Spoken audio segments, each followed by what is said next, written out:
So I want to introduce our today's speaker. This is Daryl Veach from the University of Melbourne, who is visiting us today. Daryl's name skyrocketed into network science about 10 years ago when he and Patrice Aubry wrote a paper about wavelet analysis of network traffic.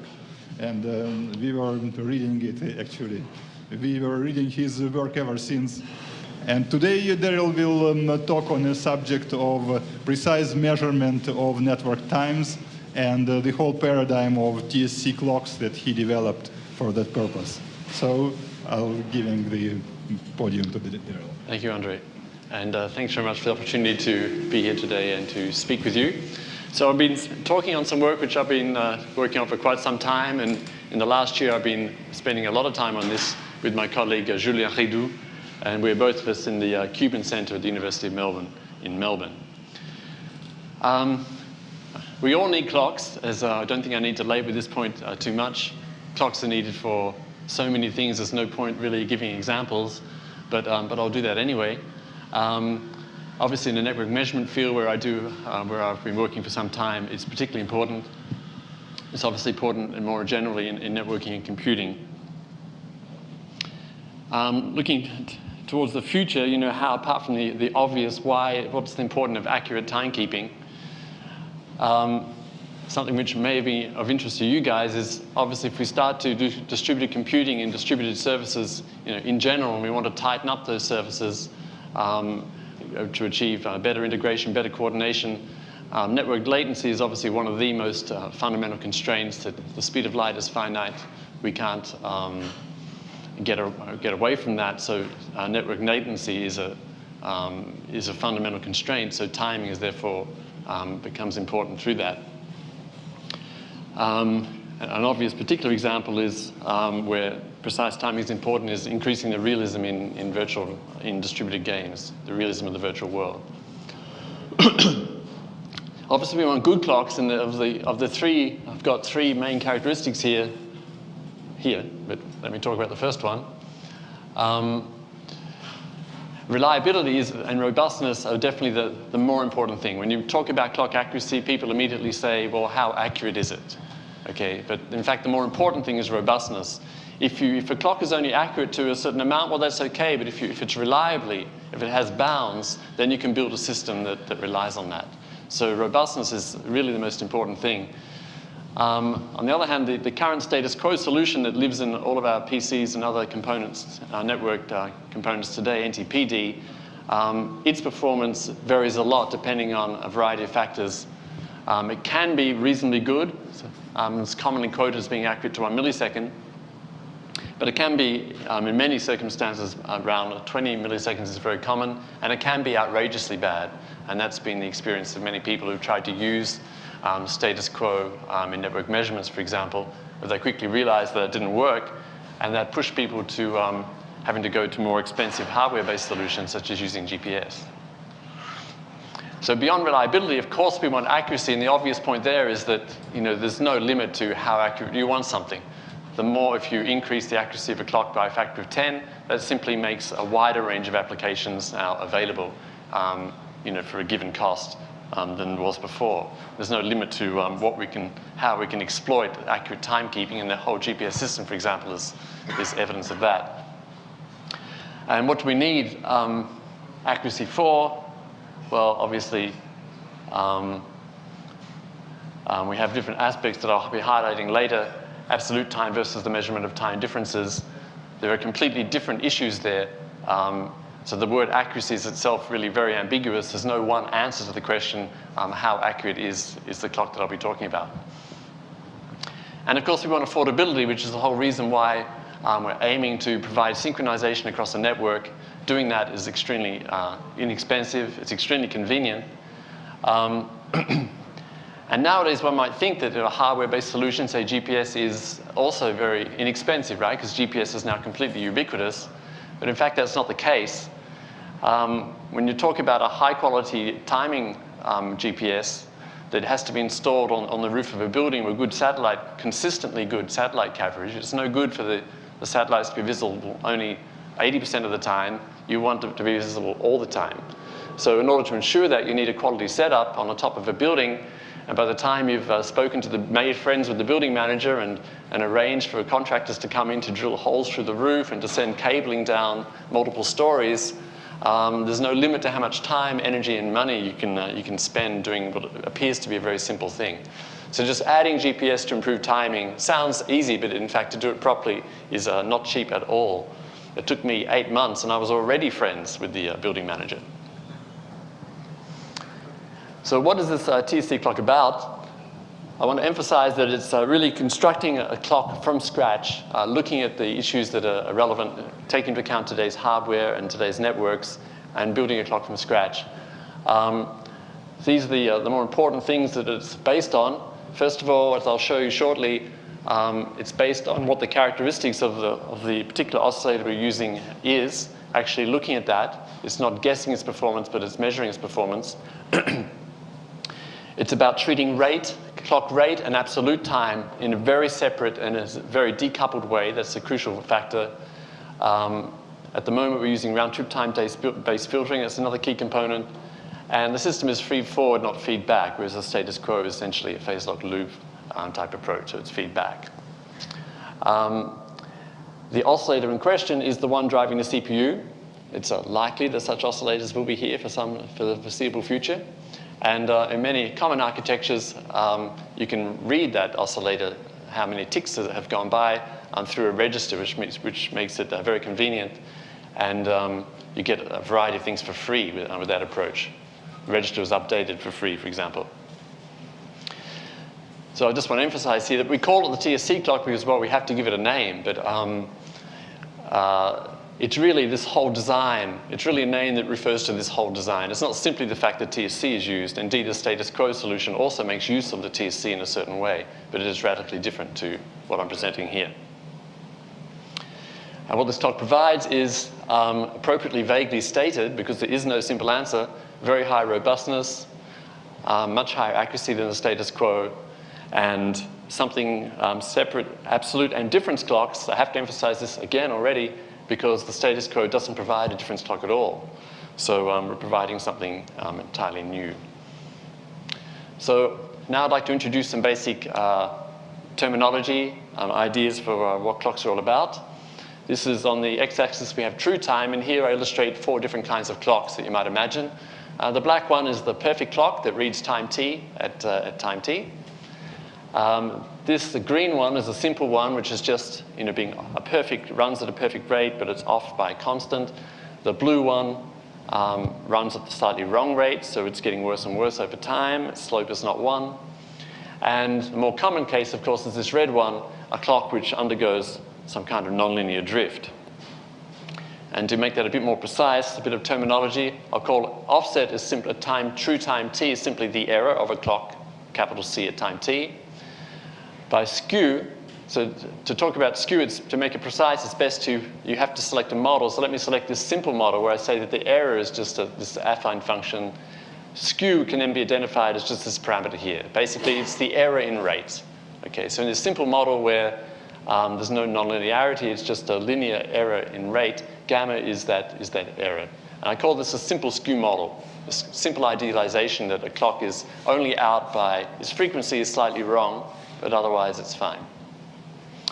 And I'll use the word drift just in this very general, basically anything that deviates from the SKEW, the general concept of unpredictable nonlinear drift in the clock. I'll use the word drift for that. So here's a couple of examples coming from real data. The same hardware that was carried from a laboratory environment where the temperature tended to vary a bit, but not too drastically, and to a machine room environment, just to give some variety there. So the same hardware, same software, but in 2 different environments. And here, over a 7-day period, we're looking to see how the clock drifts. Now, when I say the clock, in fact, what I want to do is actually look at this oscillator itself. I want to characterize the oscillator. So I'm counting TSC cycles, but I need to be able to convert them to seconds. So what I do is I calculate an average period, the period of the oscillator, a kind of an average concept of period is this. And you see we have a slightly different in the 2 environments. So in the laboratory, This is normally a 600 megahertz machine, but in the lab it's actually a 248.65527 megahertz machine, and slightly different in the other environment. So we can see that over a 7-day period, these residuals do not look like straight lines, right? We're seeing nonlinear drift. What I've done, we're looking at the error in the clock using this average value of period over time, and we see that it's nonlinear. If we zoom in around the origin here, we see that on a small time scale, they do in fact appear linear. So this immediately gives the feeling that nonlinear drift is of course happening, but what kind of time scale is it reasonable to assume that that drift is linear? At what time scale is it reasonable to work with this simple SKEW model? Okay. So to investigate that in detail, we need to take a more systematic approach. And a standard way to do that in timing is to use a thing called the Allen deviation. What the Allen deviation does is, first of all, the fundamental point is that it's a timescale dependent characterization. So on the x-axis here, we have timescale, actually log of timescale. So for every timescale, we're going to examine the variability of the drift, the variability of the error, and then we're going to plot a measure of that variability on the y-axis. So I haven't given a precise definition of Allen deviation here, but think of it as a kind of variance estimator for the drift, but as a function of time scale here. So we can see how much are things varying at a small time scale of 1 second here, 1,000 seconds, or at a daily time scale. And what we see is that it goes down with this slope, which in fact corresponds to the simple SKEW model with some noise added.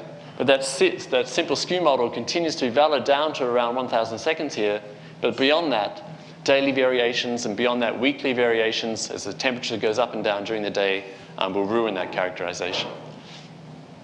So the key point here is that this idea of a simple SKEW model actually holds extremely well with this kind of hardware running CPU oscillators up to around 1,000 seconds, and that over a wide range of scales, even when we have to admit that in fact that drift is nonlinear, we're still talking tiny variations around that constant p bar that we saw before. Variations of the order of 1 part in 10 to the 7. This bar here corresponds to 1 part in 10 to the 7, and you can see that the variation is below that over essentially all time scales. So these are the two kind of hardware characterizations that form the basis of the clock. This is our starting point. Now I want to describe more detail. I've mentioned twice already why that we give a separate treatment to difference clocks and absolute time. This is a really important point, so I've devoted a whole slide to this. Because I realized when I was writing this that although I talk about this a lot, I didn't really have a whole slide ever devoted to this, and that was a mistake. So I've tried to correct that here. So the first observation is that from the previous slide, we saw that the rate of clocks of the oscillator is extremely stable. To 1 part in 10 to the 7, it's like a constant. Okay? So this is fantastic news. It's extremely stable rate. We want to be able to exploit that. And one obvious way to exploit that is it implies, sorry, I keep pressing the wrong button here. It implies that we can measure time intervals, short time intervals, extremely accurately. So for example, an example of round trip times that may be of interest to some people here, a round trip time of 100 milliseconds, for example, with the 1 part in 10 to the 7 or 10 to the minus 7, this corresponds to an error of 10 nanoseconds, which is not incredibly big. Okay? We don't usually expect that our error in round trip time measurements will be somewhat greater than 10 nanoseconds. So there's the potential of measuring time differences extremely accurately just by naturally taking advantage of that high oscillator stability. But let's look what happens in practice. In practice, for example, in the status quo, we have an absolute clock available to us. Now, what does an absolute clock have to do? Well, an absolute clock, by definition, constantly needs to be synchronized to some master reference. And because nonlinear drift is unpredictable, you have to be constantly talking to that reference and correcting yourself, constantly correcting for drift. Now, there are different ways you can do that. You could try steering rate around, like ntpd does, the status quo, or you could add little jumps. But either way, you have to change the rate. The natural rate is beautifully smooth, but in an attempt to track offset to avoid that nonlinear component, you introduce jerkiness. It's inherent. You can't avoid it. So it's inherent, but the really bad news, sorry, I continue to push the wrong button. The really bad news is the drift estimation is inherently difficult. So it's actually very error prone. So not only are you basically disturbing this naturally nice smooth rate, disturbing it with jumps or by just steering it around, but you're doing so by large amounts. So you take something which is inherently very high natural stability and you're degrading it badly. And depending on how good your algorithms are, you can be degrading it by a huge amount. So basically just destroying this simple natural capability here to measure time differences very accurately.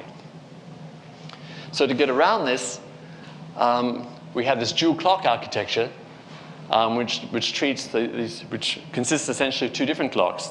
They share this common background, which we call the uncorrected clock. The uncorrected clock is very simple. We read the TSC register that's counting CPU clicks. We multiply by an average period which we measure for the period of those clicks to convert to seconds. And we add a constant so that the origin of time becomes 1st of January 1970, like it should be, instead of when you booted the machine up, which would be kind of arbitrary. Okay. That's the uncorrected clock. Now, as an uncorrected clock, it of course drifts. This clock is not adjusting for drift. It will be drifting. It's uncorrected. Okay. That's what we want. Now, let's see how we can make a difference clock out of this. We simply set our difference clock, we define it to be equal to this underlying clock. So that to measure the time differences using it between two time points t1 and a later time t2, we simply subtract, the k cancels, and we get examples just like the one I gave before, where we simply, with the kind of high accuracy that I gave just before. This is immune from errors in drift correction because we're not making any drift corrections here because we're using the underlying clock. Okay. Now, what would you use a difference clock for? Well, when would you measure time differences? When you think about it, probably more than half of all the uses you will ever make of a clock are in fact in the form of time differences. For example, in the networking contents round trip times, we've got delay jitter is an obvious example. Execution time of code, where the difference clock will give you, nanosecond kind of accuracy to track the execution time. And of course, local event ordering, when you're using the same clock to locally work out when things are happening, you can determine to high accuracy what occurred before what. Now, contrast that now with an absolute clock. For an absolute clock, we have to correct for that drift. So we take the uncorrected clock and we correct it to get the absolute clock. The important thing here is that the uncorrected clock remains the basis, and we only correct it when necessary. When you read the clock, you will get your current correction, the best you can do to correct it, and you apply the correction. And what do you use absolute clocks for? Well, in the network context, end-to-end delay, one-way delay is the obvious example. Global event ordering would be another example. So two different clocks, and they're hugely different. The difference clock has overwhelmingly higher accuracy and higher robustness than the absolute clock. Inherently, regardless of whose algorithms you use, it's inherently like this. Of course, I will hope to convince you that we also do a very good job of having an accurate absolute clock. But I'll show you examples of how the difference clock is miles ahead of in terms of accuracy and robustness.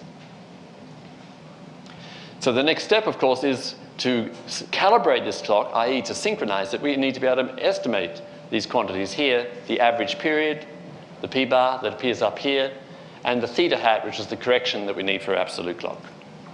Okay. We do this in the context of a round-trip client-server paradigm. So it's very simple. This is the host. We send out a packet, which gets timestamped. It goes to the time server. It's timestamped there. It then leaves the time server. It's timestamped again, and returns back where it's timestamped again. So you end up with 4 timestamp for each round-trip message or each packet, so to speak. I'll come back to this later, but here we have a reference timekeeping. This is part of our testbed setup. But what the algorithm itself does is take in timestamps at the server and at the host. We end up with 4 timestamps for every round trip. I just want to quickly point out that, as I said before, that the filtering, the obvious problem here is network noise, right? We have noise in the operating system of the host, and we have noise in the network. And when I say noise, I mean delays. Obviously, if there was no delays whatsoever, then synchronizing would be completely trivial, right? You just say, hey, what's the time? You would ask your expert, what's the time? He would tell you. You would instantaneously set your clock to whatever he said, and then you'd be done, right? It would be trivial. So the whole problem is that you don't get that time information when you ask for it. You get it later because of delays in the system, delays in the network. Your packets are queuing in routers and so on. So we have to deal with that noise, and we use essentially the following model. We assume that round trip times are positive, some minimum value plus a positive random noise, and we measure the quality of our packets, so to speak. That is, how much they're being polluted by delay, network delay, by deviation from that minimum. And here's a short example of how this simple model just works incredibly well. There are caveats, but in many, many months of data, this model works extremely well. Now, I just want to quickly give the idea of how rate synchronization works. What I mean by that is that measurement of the p-bar, that measurement of the average period of the oscillator. It's extremely simple. We simply take two time points which are far apart. We see what the reference says at this time, and we read the TSC. We see what the reference says at the later time, and read the TSC. Because it's a long way apart, errors, small errors at these ends, become small. And we calculate the period by seeing how much time has passed and divide by the number of clock cycles that's occurred in the interim. It's simply, that's simply what that equation says. But the problem is, if we do that, we see here that the green shows the measurements using real data that follow that procedure, and the black shows what you should have got if you had have eliminated noise. And what we see is that although the error, this is parts per million, so this is already only 1 part in 10 to the 7, okay? This whole thing is less than 1 part in 10 to the 7, so we're talking about tiny errors. We see that the errors continue to go down, but particularly when we get some more significant networking delay, we do get spikes. So if you follow a naive algorithm like this, you expect to do very well, but there are no guarantees. There's no bound on how bad you can do. If you have very bad network events, you will do badly. So this naive idea is not good enough. Something has to be done to ensure that errors are bounded. And here is basically what we do is we do that round-trip time-based filtering I mentioned before. This bounds the size of the error that you can make at each end. And when that is bounded, then all you have to do is make this delta t, the difference between those I and j packets, sufficiently far apart, and errors will be killed at a rate which is 1 over this distance here. So it's very robust. And what this shows you here in two different cases, but let's just look at one case. Let's look at the black case. We see that what the actual error is doing, that's the black line, and this is on a log scale because the errors become so small that we have to use a log scale to visualize this. We see that it drops below 1 part in 10 to the 7, 1 part in 10 to the minus 7, and never returns. It just keeps getting lower and lower, that black curve. And the thick black line is a bound of that result. So what we see here is that by simply bounding, we can ensure that errors in the estimate of this average p-value, that average period of the oscillator, can be controlled in an extremely reliable way. And they quickly become absurdly small. As I said here, after only a relatively small amount of time, we're into ridiculously small numbers. And in fact, according to this graph here, we only have to wait for 10 minutes before you've synchronized this thing well enough so that time differences that you measure will be more accurate than if you had to use a standard software clock synchronized using GPS. And that's after 10 minutes of the algorithm running after boot time. And of course, normally it's running continuously. After a day, it's only takes 10 minutes and you're doing better than GPS when it comes to measuring time differences. And the reason for that is that the standard software clock synchronized by GPS is an absolute clock. It's not a difference clock. And I'll show you some examples, specific data from this later on. Again, when it comes to absolute time synchronization, again, we can have a naive algorithm. And this is the equation corresponding to that. What is the naive algorithm? I'll describe it to you in words. It's very simple. Remember that we had this packet which went from the host to the server and came back down again. The naive algorithm simply places the 2 timestamps from the server and makes sure that they lie in between, in the middle of the 2 at the host.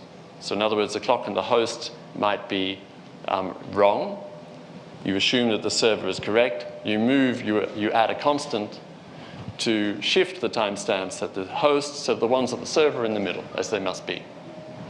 That's all this equation is doing. And once again, if you do that, you see this again is a measure of error.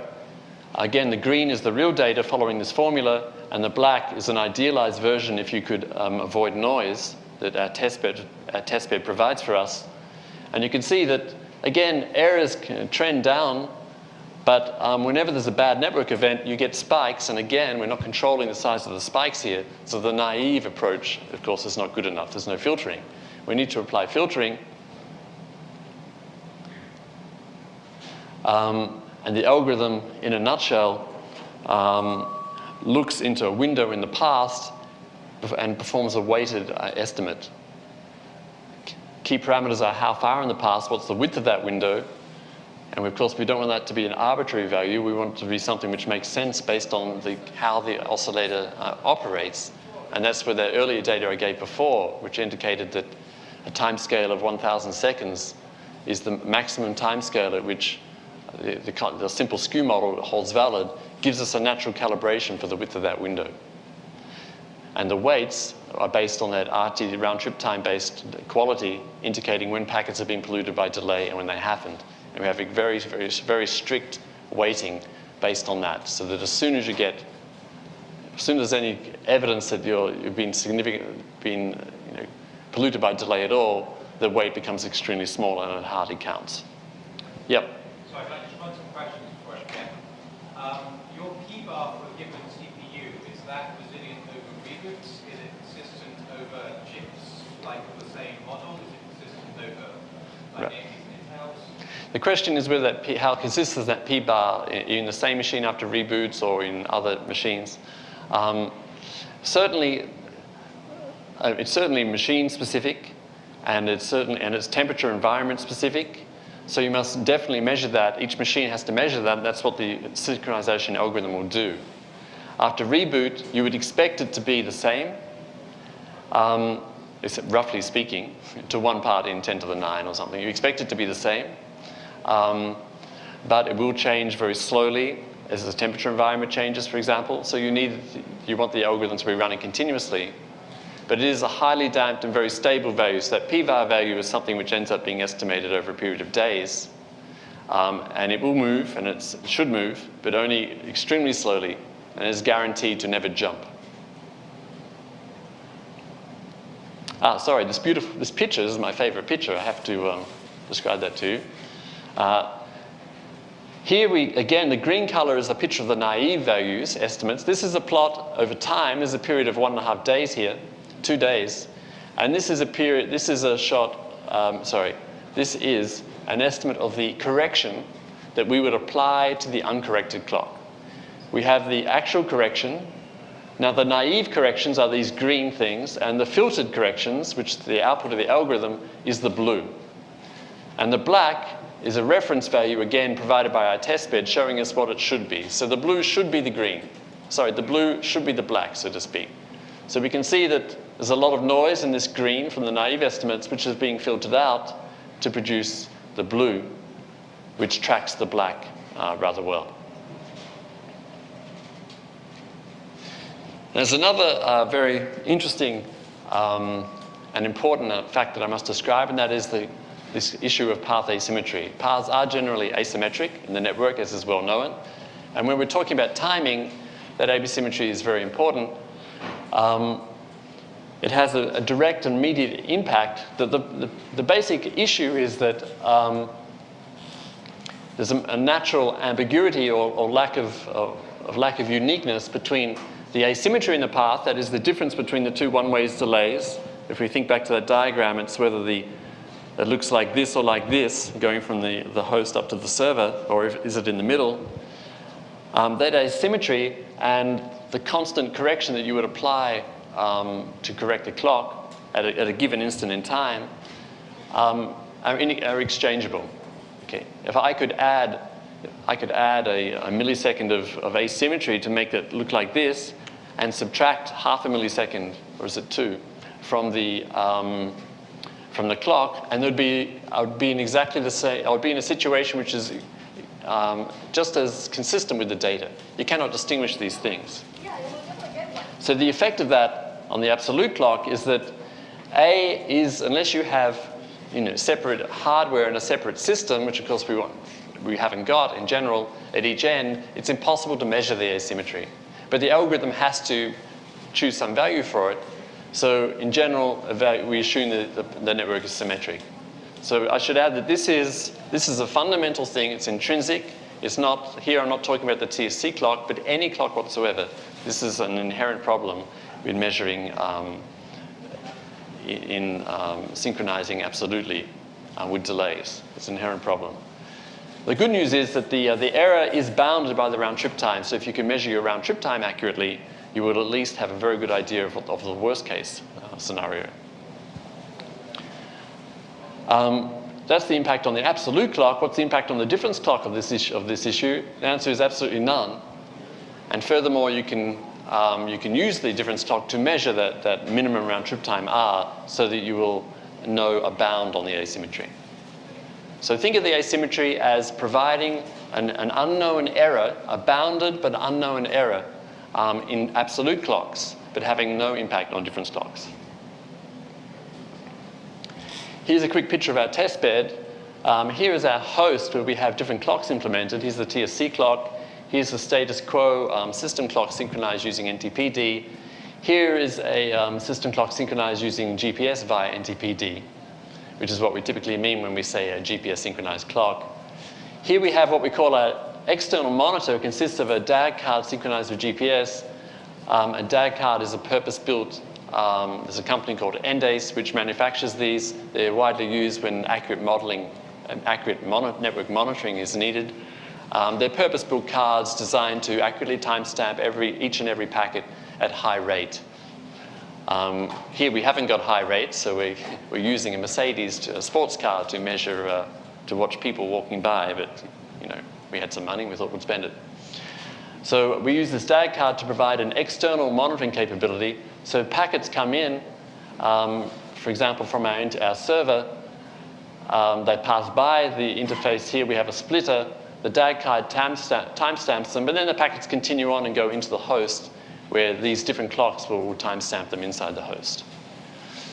Now, the important thing to realize here is that it's actually, from a methodological point of view, really difficult to evaluate clocks, okay? Because what you would like to do is, of course, you have some clock implemented in your PC. You would like to be able to read the perfect time whenever you wanted, so you could do comparisons, right? But unfortunately, there is no perfect clock available to do comparisons. So our test bed is an attempt to get around this issue. We have an excellent clock on the outside, but the problem is, so let's expand the external validation. We're using the DAG card to do this external validation. Very accurate, but the problem is, it's timestamping at a different time. Our packets come by, they're timestamped here, but then it has to go through the NIC, through the operating system before it gets timestamped inside the host. So accurate timestamp, but wrong event, okay? On the other hand, we have this, what we call the internal monitor, where we have more than one clock and modified kernels to enable us to read those clocks one after the other. And we can more or less guarantee that there's no scheduling out event. So in this way, we eliminate that system noise where they're both timestamping the same event. But unfortunately now, all we can do is measure the difference between the clocks, but we don't know anything about their absolute performance. Okay, so I'll illustrate that in some data shortly. So by using these two together, you can do detective work and more or less work out everything that's going on. But whereas they really have extremely complementary advantages and disadvantages. So now I've basically provided all the background stuff. How you can see we've just started on the performance part of the talk.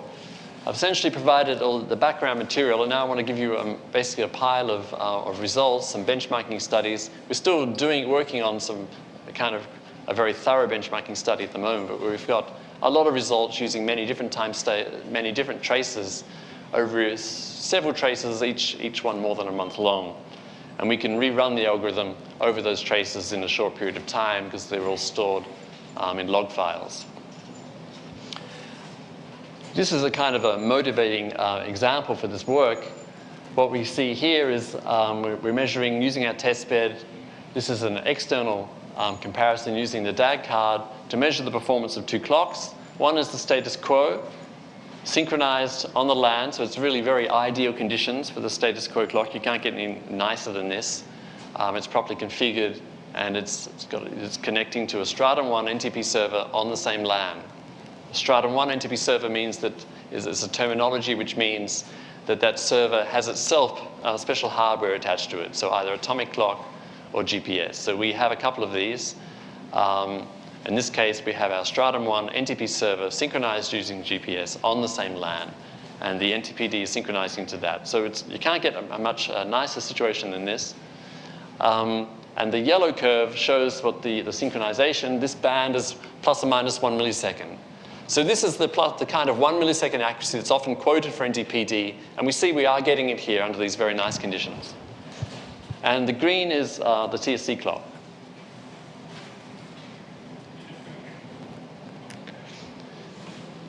Let's look a bit more closely at another external validation. So again, we're using that DAG card outside the box to perform a noisy but absolute comparison of performance. Okay. This is the time series of results, the errors in the clock. We're simply subtracting out what our clock says from what our reference clock says. And this is, again, a very nice situation where we're synchronizing to that same server on the LAN that I mentioned before. We're polling that server every 256 seconds, which is not very often. And here's the comparison. We see a median error of 17 microseconds and an interquartile range. Remember, the interquartile range goes from the 25th percentile to the 75th percentile. So it's essentially the width of this histogram here. And it's only 8 microseconds. I should say here that the testbed enables us to measure that asymmetry issue and remove it. And we've done that here just to illustrate the performance of the algorithm over and above the asymmetry issue. Remember, the asymmetry problem cannot be avoided by any algorithm. It's inherent. There will be an error due to asymmetry. This median error of 17 microseconds is the error of the algorithm, so to speak, on top of the fundamental unavoidable error. Yep. If you're using broadcast mode, how is asymmetry relevant? Then actually things get even worse in broadcast mode. So it's because instead of the earlier response, it's using broadcast mode, so you don't even have the ability to send out the network. In the previous slide, of course, on this slide, we're using TSCclock using client-server. The TSCclock at the moment only uses client-server. The broadcast was for NTPD was using broadcast on the LAN. Yep. Question? Sorry, I forgot to repeat the question there, but yeah. Why is there a bias? Why is it synchronous? Right, so that's exactly, it's the same reason that this green line is not on 0. It's, in this figure, I did not correct for asymmetry. So the majority of this gap, the majority of this discrepancy here from there up to the black line is due to the asymmetry. And a small amount due to the fact that the algorithm is not perfect. So again, the asymmetry is inherent. No algorithm can avoid it. So we always have to distinguish that when it comes to absolute time, the median error will be composed of an unavoidable component due to asymmetry, and another component which is the performance, the dynamic performance of the algorithm. Now an example for an internal validation. So remember, this is when we have side-by-side clocks inside the host. So it's not an absolute, we can't tell absolute performance here, but we can compare the two clocks to see if they do the same thing or a different thing. So for this purpose, we use the GPS synchronized software clock because we want to compare against something which is as good as we can get that's actually inside the host. Okay. So this is the difference. It's the time series. This time we're choosing another Stratum 1 NTP server. This time it's outside the LAN, but only slightly outside the LAN. This time the polling period is shorter, every 16 seconds. And this is what we have, a median error of around 1 microsecond and an interquartile range of 18. So we're within around 18 microseconds of the GPS clock. To understand this, we need to, yeah, right. So in this case, remember the internal comparison, we've killed the system noise problem, and asymmetry is not an issue because they cancel. But we do have, no, I tell a lie, that's a mistake. There is an asymmetry issue, of course, because the two different clocks have different, one is client server and the other one is broadcast. So that's wrong. There is an asymmetry issue. But as we can see, we're doing quite well compared to what is typically regarded as the gold standard. But we're doing it without having to buy a GPS and without having to persuade someone to put it on the roof. A bit more detail, of course, the algorithm has parameters in it, and we want to test sensitivity of its performance to those parameters. So here's a couple of examples for the most important parameters. One crucial parameter is that window width. How far in the past do we go to look at those naive estimates to do that weighted estimation? This is for the absolute clock. As a function of the window width, this 1 here corresponds to that 1,000 seconds we identified before as being the largest time scale at which a simple SKEW model actually makes physical sense, given what the actual stability of the oscillator. So this is in relation to that smaller time scales, that is, than that critical time scale or larger. Now this is a bit of a complicated figure, so let me run you through this.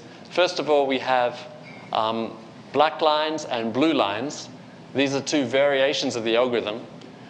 One which has a refinement making use of a local rate estimation, which I haven't talked about yet, and one which does not. So performance is better in the case where you do use this refinement, and that's what the blue lines are. So I'd like you to focus on the blue lines, even though they're harder to see. Okay. What we can see here is that, as we might expect, the performance is best, that is, these curves are the narrowest when we're reasonably close to that critical time scale that we identified before. Because if we look at the blue lines, you see that they dip and they actually reach their narrowest point around here, which is close to that critical time scale. But the good news is that even if you miscalibrate the clock and you're well to the left or to the right of that time scale, if you use different parameters for the algorithm, the performance does not do anything horrible. It's quite insensitive to the value of the parameter. That's really the key point here. Another key parameter is the polling period. How often do we send out messages to the server? Obviously, it's important in terms of network load. Here we have a range from 16 to 512 seconds. Again, we see that we have quite insensitive performance as a function of that. But understandably, as we start to get into much larger polling periods, performance, of course, drops off. At this end, we're basically talking about a window with only one data point in it. So that you're really pushing it at that point. You better hope that there wasn't much network delay on that one message exchange, or there's nothing you can do. This was for, and again, a Stratum 1 NTP server that was a bit further away, but still close in terms of round trip time, 0.61 of a millisecond. And the best median error in this position here was around 12 microseconds. You see the error here actually looks like it's 75 microseconds. But in fact, asymmetry is responsible for almost all of that. So again, this is emphasizing the fact that it's so important to understand the effect of asymmetry and to separate it from the actual algorithm performance.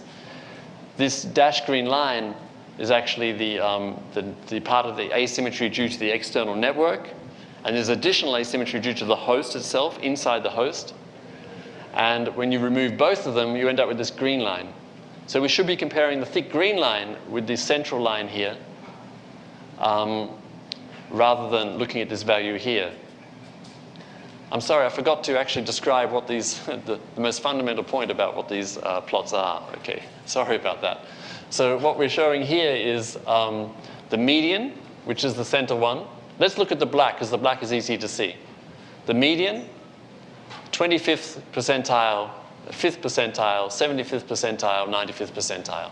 This is a summary of the histogram. Okay, the median's in the middle. This is the interquartile range. And this is the vast body of the distribution here. Okay. So median performance is the one in the middle. And we can, whether it's black or blue, they're roughly in the same place, this position. And it's in fact the distance to that thick green line, which is the real median performance of the algorithm, not this number here, because asymmetry actually accounts for almost all of that median error. A more systematic example now against NTP. Two different servers, a server on the LAN and a server, the server I just mentioned before on the previous slide, outside the LAN. For each one, we're going to go through 3 different polling periods, 1664, 256. This is ntpd, properly configured under nice circumstances. And here's the corresponding results for the TSCclock. Again, we have 5 lines corresponding to the median. Outside that, 25th, 75th quantiles, giving, and outside that, the 5th and 95th quantile. So we see the interquartile range as a tiny little thing here. This is milliseconds. So this is we're talking a few tens of microseconds there, whereas NTPD tends to vary all over the place. In this case, we haven't corrected for asymmetry here, but here the asymmetry is exactly the same for the 2 clocks. So a direct comparison is fair. They're both suffering from the same asymmetry issue, whatever it is. And now I want to return, give you some real data on the difference clock. I've already hopefully explained earlier about why we expect it to be extremely accurate because of the way it's constructed and the basic nature of the oscillator, the high stability of the oscillator. Here I want to provide actual data to really back that up. This is again an internal comparison using the GPS synchronized software clock, side-by-side comparison inside the host to see how, and this time we send in a flow of packets, and this time we're measuring inter-packet distances, inter-arrival times of these packets. We measure them using the TSC clock and we measure them using the GPS clock. And then we subtract the 2 to see how different they are. So this is the difference here. We see it's stuck inside this 1 microsecond band. Here's the histogram, interquartile range 0.7 of a microsecond. This is basically telling us that the clocks are identical, essentially identical, because the GPS clock is returned on a time val which has a resolution limit. The data structure has a resolution of 1 microsecond, so you can't do better than that. So this noisy band in a millisecond, in a microsecond, basically corresponds to us not being our limits of our ability to compare. So they're looking the same up to our ability to compare. But now we're going to do an interesting thing, right? This is the robustness test. Remember before I was making a point of how robust the difference clock is. So what we're going to do now is, obviously the clock had already been initialized back here, and at this point it was already synchronized. And then we have this 20-day, on this figure, 14-day run. It's actually part of a longer run, and the same story applies to that. But anyway, 14 days here. Okay? What we're going to do is at the beginning of this time, we're going to ask the question, what would have happened if we had a lost server connectivity completely? Okay? And it's very easy to simulate precisely what would have happened in that case, because what the clock does if it loses connectivity is it can't reach the server anymore, and the clock parameters, the p-bar estimate, for example, just freezes. Okay? So we know that's exactly what would happen if we did lose connectivity. So we do that. What would happen if we lost connectivity for the this is the wrong, for the whole period. This is actually now going up into 20 days. I put the wrong figure here. This one should be the same thing, but up to 20 days. This one is up to 20 days, but the story does not change. And what we see is basically just a slight shift to the right of this histogram, still very much within a 1 microsecond band. Okay. So this is pretty amazing. We disconnected from the server for 20 days, and what difference did it make to the accuracy of these estimates? it's well under a microsecond. So that's pretty robust. Now I just want to give some indication about how the system is constructed. So we have an API which provides interface to read the difference clock and to read the absolute clock. And we have some different variations on that depending on your precise needs. There are some modes that can be set or read, and diagnostics of clock quality. Timestamping is a big issue. The short story is it's better with kernel support, but we have a way of doing it even without that. And the next slide is devoted to that, so I'll leave that for a second. Because the algorithm itself doesn't need to live in the kernel, but timestamping packets is, of course, extremely important because that's how you connect to the time server. So we have to pay attention to that. The algorithm runs as a daemon, or it can run as a command line. It can store and read log files, which is very convenient for improving its performance and playing and giving the kind of results that I'm giving you here today. For the server, so far we just presented a client side. The server side shouldn't, in a sense, is easy, but we haven't got a server-side solution as yet. We're going to be working on that. But the TSCclock as it stands today interacts with normal NTP servers. And indeed, the results I've been showing have been just that. We've always been synchronizing the TSCclock to an existing server that's out there. Yep. If you have a server with multiple CPUs in, do you have an issue where when you read the TSC, you don't know which one you're reading? Right, so the question is, what about systems with multiple CPUs? That's also a thing which we don't handle just yet. It's clearly an issue. We don't believe there's any fundamental problem in addressing that, but it would involve, obviously, a careful look at what's available in kernels and what the right architecture to solve the problem would be. I think it depends a lot on the particular system also, because I think there's some good systems where the clocks don't even run at The same frequency, and they can be hugely different due to this stuff where they try to deliberately move the clock frequency around, OCMI. Sure. That's kind of a different issue, though.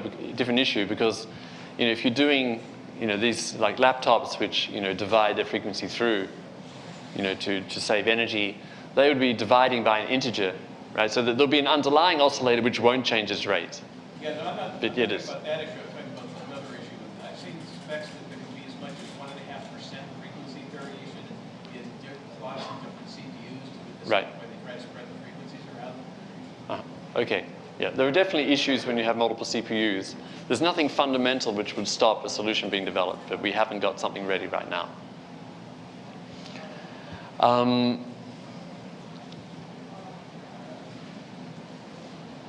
Right, and our solution right now is designed for use with a single server, and we really recommend that. There are actually several reasons why working with a single server makes a lot of sense. One of them is again, the asymmetry issue. Different servers will have different asymmetries. Moving to a different server will therefore immediately create a big fat jump corresponding to the difference in the asymmetries between different servers. Now this timestamping issue, we can talk about it in the kernel, talk about it in the user space. So in the kernel, packet timestamping. Okay, now packet timestamping is, of course, can be an important activity in itself. It's particularly important here because we access the server through packets.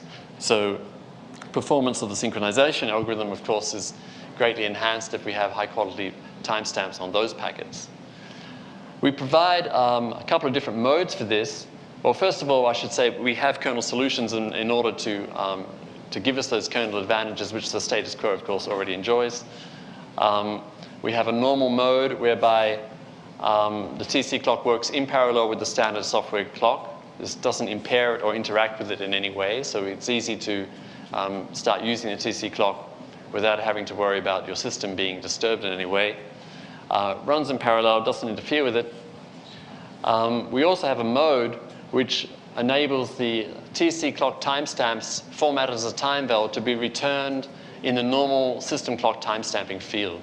So if you set that option, applications such as traceroute, for example, would simply, or all of PCAP, would simply be returning timestamps based on the TSC clock, even without knowing it. So kind of transparent use. If you're not timestamping packets, if you're wanting just to timestamp any other event, then there's no particular kernel solution for that, and we have calls from user space to read the clock. Fortunately, reading the TSC itself, which is like the primitive timestamping operation, is extremely fast and simple.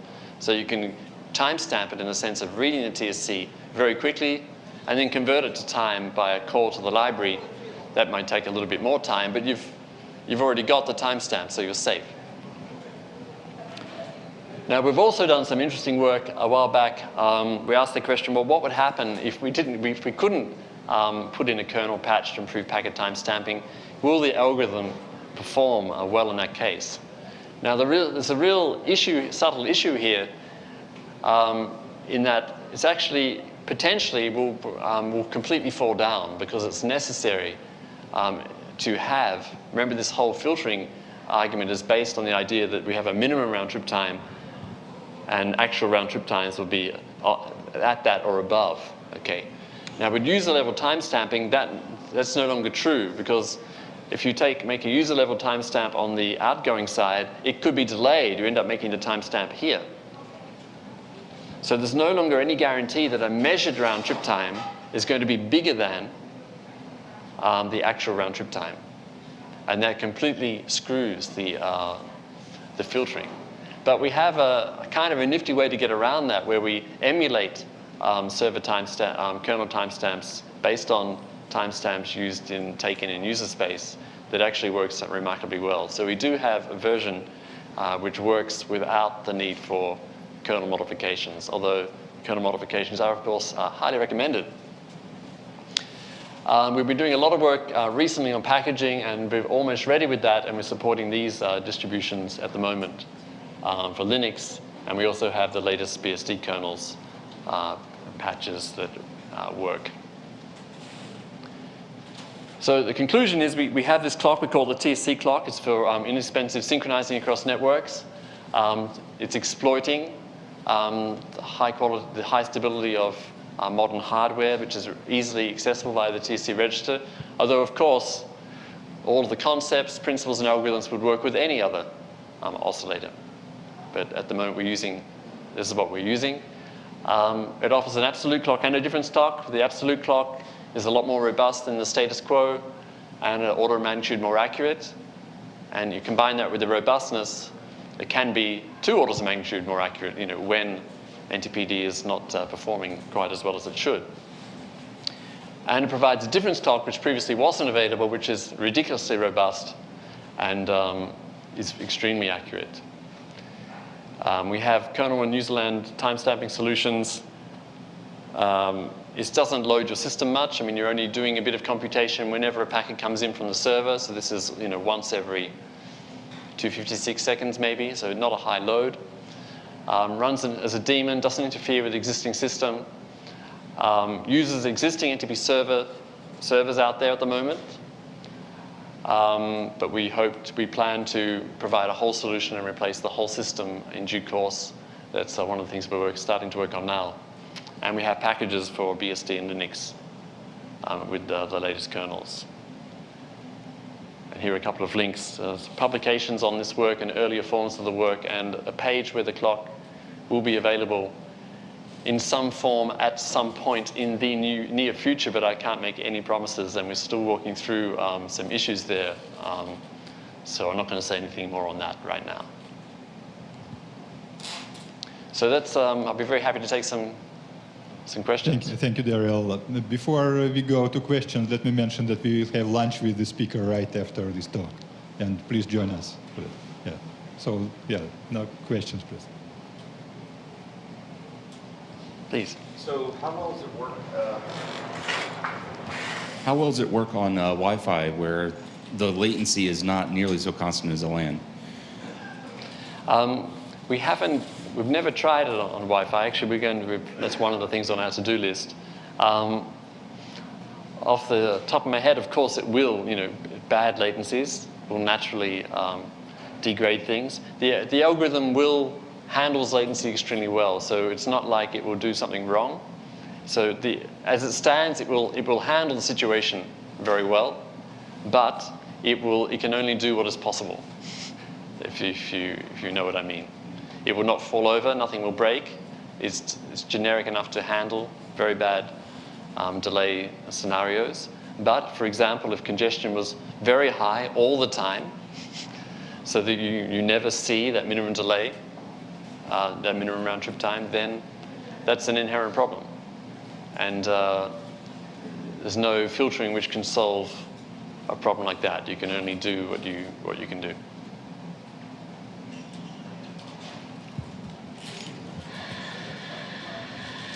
How do you determine what's the minimum? I mean, because if it's simply the lowest value you've ever observed, then what bad sample could poison that? So. Right, so that's obviously a very good question. It's estimated, of course, online.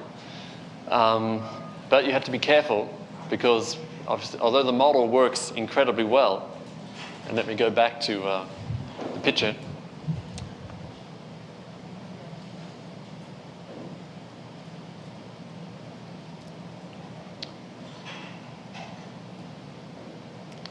By fluke, I got the right one. Although this model works incredibly well, I mean, I could show you weeks of data which look just as convincing as this, and including when you zoom in on this. So it's a model, it's an abstraction of round trip times that works amazingly well, but of course it doesn't always fit. So an obvious example of what can happen is a routing change.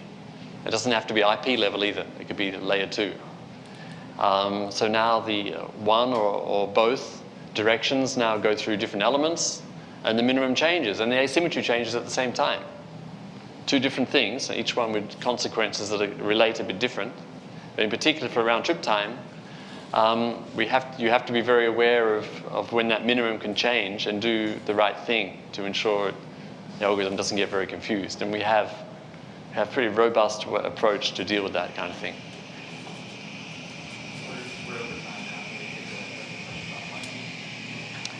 I've been told I'm out of time, but please hang around and ask as many questions as you like when they switch this thing off. Thank you.